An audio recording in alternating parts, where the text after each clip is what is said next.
Hey, howdy, hello. This is Tanya the Tour Guide, bringing you another episode of New Orleans Secret Myths. By the middle of the 19th century, the swamps between Lake Pontchartrain and Maurepas had become home to a remarkable mixture of cultures. French Creoles, German farmers, Irish railroad workers, formerly enslaved African Americans, Native Americans, Acadians who would later become known as Cajuns. Each group brought its own language, its own traditions, and its own understanding of medicine. Doctors were often days away. Hospitals were nearly non existent. When children became sick, families relied upon those who understood nature. Women who knew which bark reduced fever, which root soothed stomach pain, which leaves stopped infection. These women were known throughout Louisiana as trocheuses. Their knowledge blended generations of herbal medicine, Catholic prayer, African traditions, and practical experience. Many never called themselves witches. Most would have been offended by the title. They simply believed God placed healing within nature. Julia Brown became one of those healers. Perhaps simple human forgetfulness, whatever the reason, Julia spent increasing hours alone. Neighbors remembered seeing her rocking gently on the porch, a weathered guitar resting around across her lap, looking toward the swamp, watching the trains pass, listening to the wind. Sometimes she played joyful melodies, sometimes mournful hymns. Eventually, people noticed one particular song.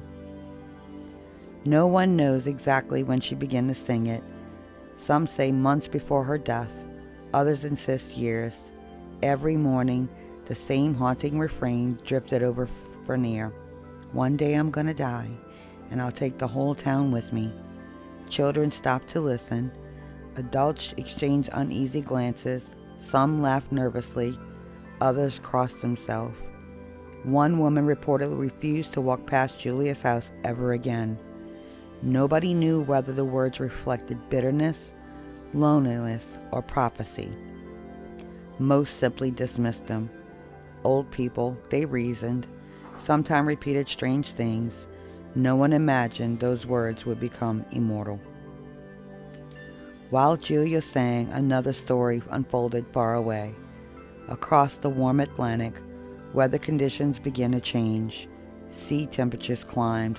Pressure slowly fell. Sailors reported rough water. Telegraph stations exchanged unusual observations. The Gulf of Mexico had begun preparing something enormous.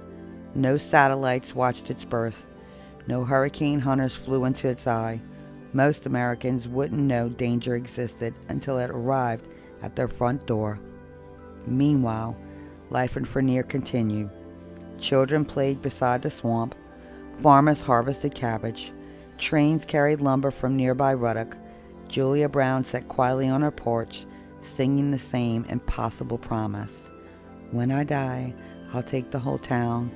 Whether warning or curse, history was about to remember every word. In late September 1915, Julia Brown died peacefully of old age. Neighbors prepared her funeral. Families traveled from miles away to pay their respects. No one realized that they had not only chosen the very day one of the most powerful hurricanes in Louisiana history would come ashore. Was it coincidence? A tragic twist of timing? Or had the lonely woman on the porch been trying to warn them all along? September 29th, 1915. For the people of Frenier, it began like any other humid Louisiana morning. The swamp was unusually still. Birdsong seemed quieter. Even the cypress trees appeared frozen beneath the sky that felt unnaturally heavy. Neighbors gathered in silence. Word had spread quickly. Julia Brown was dead. For decades, she had been the woman everyone knew. The healer, the singer, the mysterious old woman whose porch overlooked the swamp. Some came to mourn a friend. Some came to honor the woman who had healed their children. Others came because they feared what might happen if they did not. Whether they believed her final song had been prophecy, or merely the ramblings of an aging woman, few wanted to risk offending her spirit. No one realized they were about to become part of one of Louisiana's greatest legends. Inside Julia's modest home, family members carefully prepared her body according to the customs of the time. Fresh clothing, folded hands, a final prayer. Neighbors filed through quietly. Many had stood in this very room seeking healing. Some remembered the teas she brewed from the swamp herbs. Others remembered the prayers she whispered over sick children. Now, they stood before the woman who had comforted them. Outside, dark clouds slowly gathered over Lake Pontchartrain. No one thought much of it. Storms were common in South Louisiana. September was hurricane season. Rain was simply part of life. Yet throughout the morning, the wind continued to strengthen. In 1915, there were no weather satellites, no Doppler radar, no 24-hour weather channels. Forecasting hurricanes was little more than educated guesswork. The United States Weather Bureau knew a powerful storm had crossed the Gulf of Mexico. Warnings had been issued, but communication was slow. Many isolated communities, including Frenier, had little understanding of what was approaching. The storm itself was extraordinary, a Category 4 hurricane. Maximum sustained winds approaching 145 miles per hour, at the time among the strongest hurricanes ever documented in the United States. Its massive circulation stretched across southeastern Louisiana. Communities throughout the region continued their daily routines, completely unaware that they had only hours remaining. Shortly after noon, friends and neighbors lifted Julia Brown's coffin.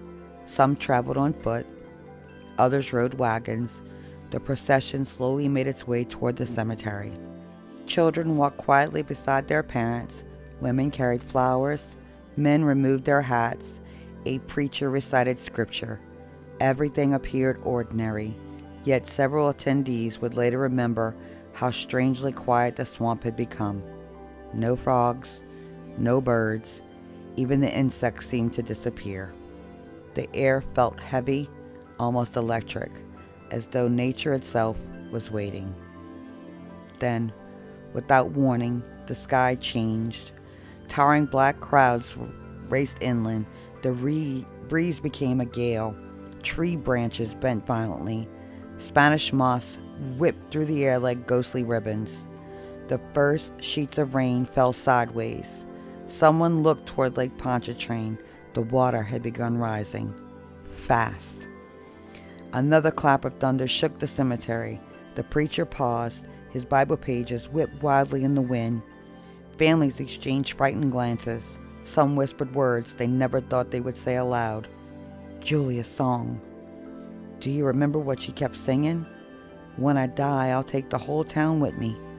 For the first time, people wondered, what if she hadn't been joking? The funeral quickly descended into chaos. Rain became a torrent. Wind tore hats from heads. Trees snapped throughout the swamp.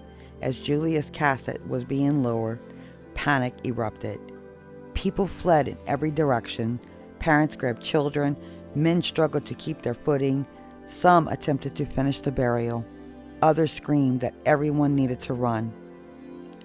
Historical newspaper accounts tell us the storm became so violent that mourners abandoned the ceremony entirely. According to reports, Julia's wooden burial box was later recovered. Her body was eventually found, but her casket itself was never located. It simply disappeared, lost forever somewhere within the flooded swamps of Manchac. That mysterious detail would become one of the most enduring parts of the legend. Was the casket carried into Lake Pontchartrain, buried beneath shifting marsh, or, as storytellers would later insist, had Julia refused to remain underground?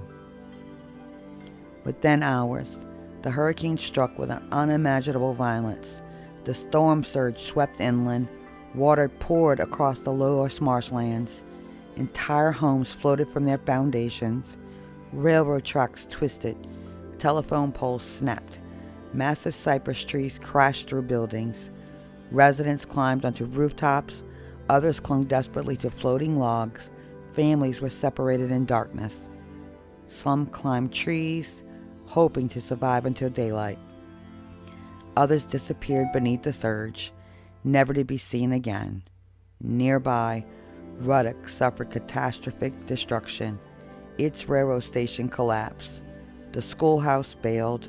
The sawmill community, once bustling with hundreds of workers, was nearly erased. Across southeastern Louisiana, hundreds lost their lives. In New Orleans, church steeples toppled, windows shattered, nearly every building sustained damage. The 1915 hurricane became one of the worst natural disasters in Louisiana history.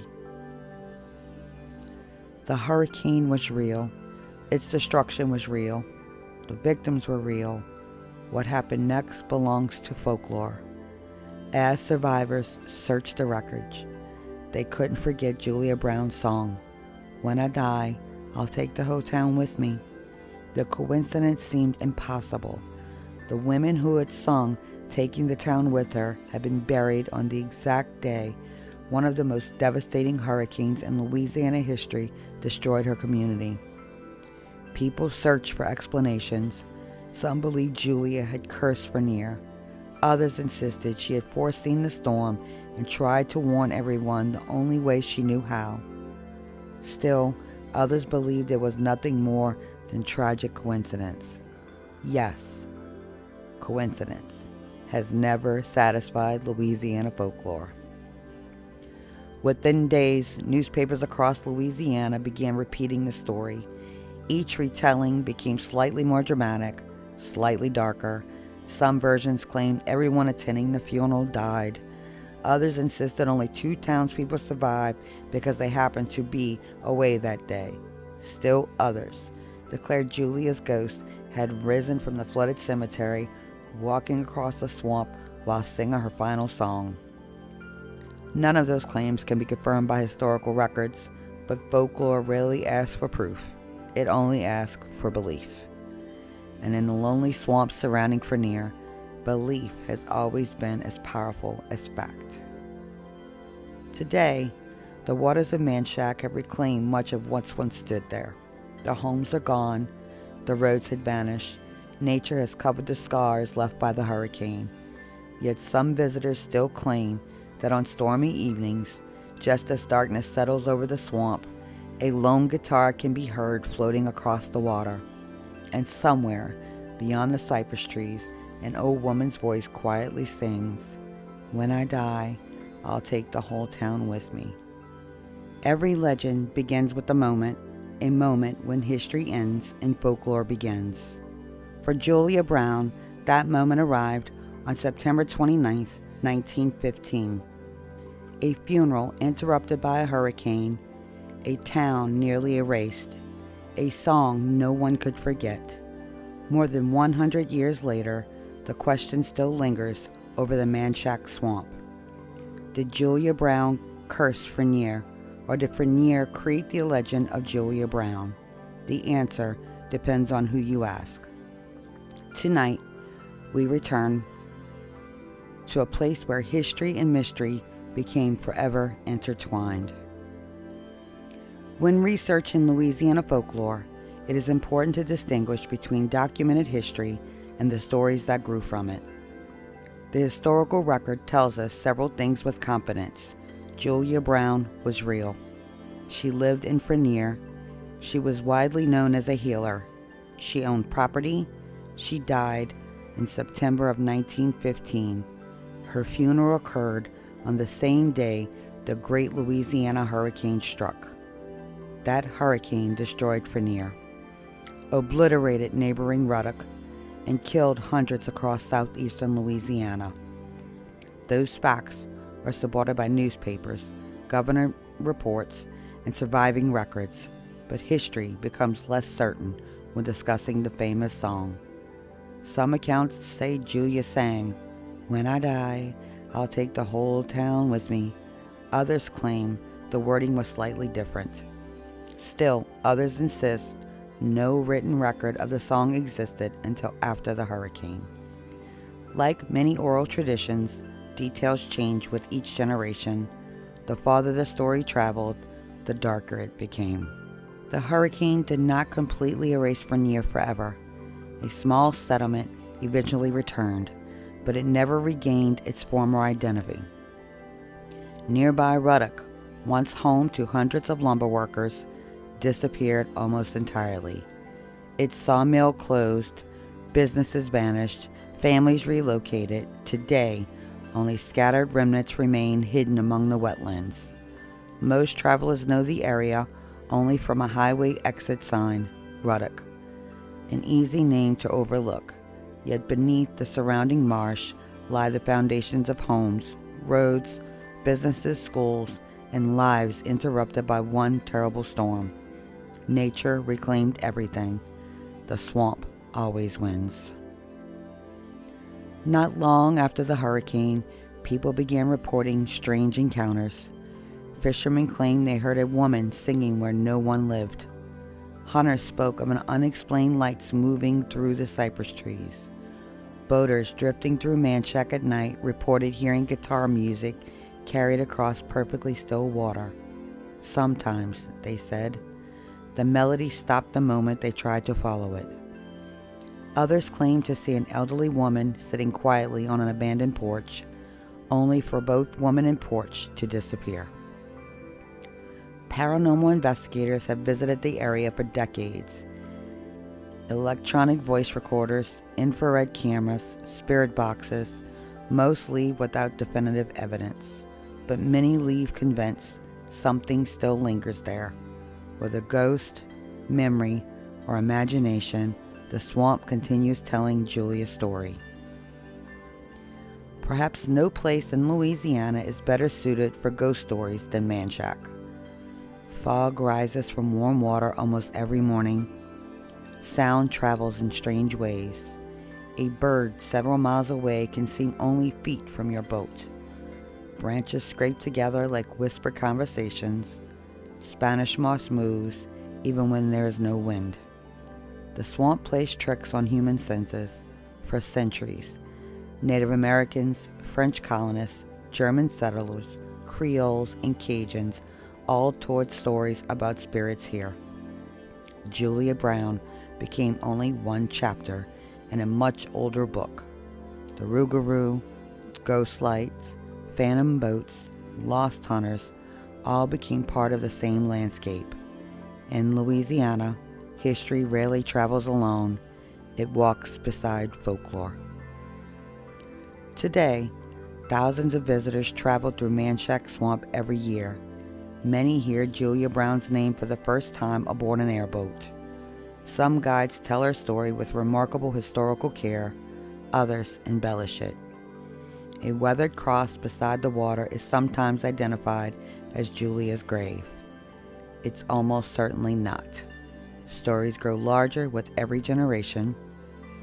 Visitors leave believing they stood beside the burial place of Louisiana's most infamous witch. Reality is more complicated. Julia was neither witch nor villain. She was probably a respected healer whose reputation transformed into legend after one extraordinary coincidence. Yet, perhaps that transformation says more about us than it does about Julia. Throughout history, society has often misunderstood powerful women. Women who healed became witches. Women who spoke boldly became dangerous. Women who understood medicine before doctors arrived were accused of sorcery. Julia Brown may have possessed deep knowledge of nature. She may have sensed changing weather patterns. Many longtime residents along the Gulf Coast could recognize approaching storms by watching birds, tides, wind, and changes in the sky. Perhaps Julia noticed something everyone else ignored. Perhaps her famous song reflected loneliness rather than revenge. Or perhaps, after the storm, people desperately searched for the meaning in an unimaginable tragedy. assigning supernatural purpose to disaster can make chaos seem understandable. Legends often emerge where grief demands answers history cannot provide. Imagine standing there today. The interstate hums overhead. Boats drift quietly into the swamp. Cypress trees rise from dark water exactly as they did more than a century ago. Nothing suggests hundreds once lived here. No school, no church, no gardens, no homes, only silence. Yet if you stop talking, listen carefully, and allow your imagination to wander, you can almost picture it. Children chasing chickens, farmers tending cabbage, women hanging laundry, the whistle of the Illinois Central Railroad, and somewhere an elderly woman rocking gently on her porch, her fingers brushing the strings of a weathered guitar. History vanished, but memory remained. Today, Julia Brown has become far more than a local ghost story. She represents something uniquely Louisiana, the meeting place between documented history, oral tradition, faith, nature, and mystery. Her story reminds us that folklore often preserves details history overlooks. Whether or not Julia ever sang those famous words exactly as they are remembered, the legend has become part of Louisiana's cultural identity. It has survived hurricanes, highways, and generations, not because anyone proved it true, but because people continue telling it. And perhaps that is how legends are meant to live.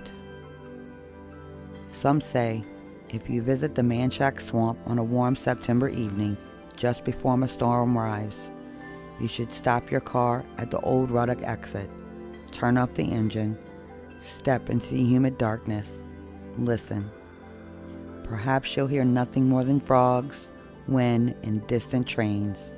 Or perhaps, floating across the still black water, you hear the gentle strumming of an old guitar, followed by the quiet voice of a woman history refused to forget.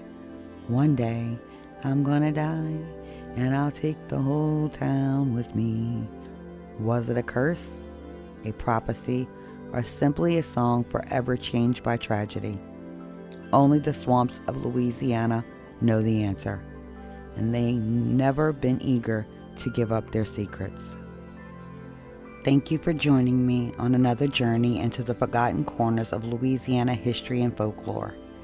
If you enjoyed this episode of New Orleans Secret Myths, please subscribe, like, leave a review, and share it with someone who loved strange, the haunted, and the historical. Until next time, I'm Tanya the Tour Guide, and remember, every street, every swamp, every cemetery, and every forgotten town has a story. Sometimes they're still telling it.